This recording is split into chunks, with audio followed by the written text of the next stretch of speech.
Ben, so we saw a little bit of a two-handed backhand during this match. Why decide to add that into your game? Well, I've been driving two-handed backhands since, 2019, 2020. But I've definitely made an effort to develop it more recently. But I guess more, I've been practicing a two-handed backhand cross-court drop a lot recently, as opposed to the drive, which I've had for a while. Just because I feel like, if you put two hands on it and people know your patterns, which they're probably, studying a little bit, then they know once I have two hands on it, I typically drive it down the line. So adding in the cross-court is a little more unpredictable. Also, I feel like my cross-court drop with my one-handed is kind of one of my favorites, but, if I can add some top-spin to that, then I think it's even more favorable just because it dips a little more quickly. It's harder to attack. So it fits in with my patterns. It's a little more unpredictable, and it's definitely something I wanted to add for a while.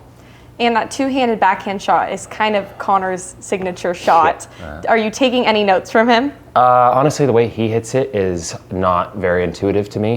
He hits very interestingly. He's a little bit of a different player with that two-hander, and I think it makes it even harder to read because you don't see it among other players very much. So can't say I've taken much from him just because it was not, his form is not intuitive to me, but he hits it really well, and I've just kind of tried to adapt to the things that I can learn well.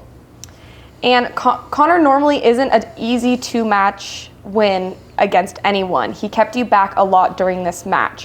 What kind of play were you expecting Connor to come out with? Yeah, well, I think unfortunately he's a bit sick this weekend. He's on recovering, I think.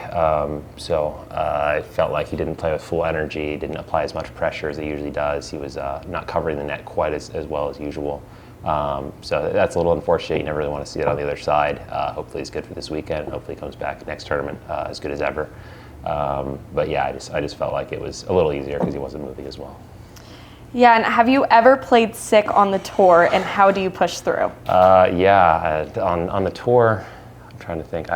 The one case that springs to mind, it was from a long time ago, but it's definitely some people still remember it. I had food poisoning at 2018 Nationals in Indian Wells when I played with Kyle Yates in the men's doubles, and then I had I was trying to recover the following day when I played singles. So back in the day, it was tough.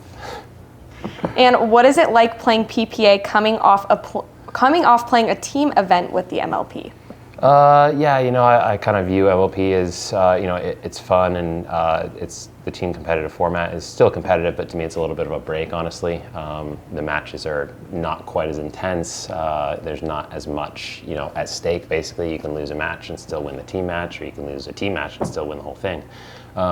Whereas here, if you lose any match, you're out. So it's definitely more of a matter of focusing every single match and being intense with everything and very purposeful. So I view that as more of a break, and this is more as the real thing for me. Great. Thanks, Ben.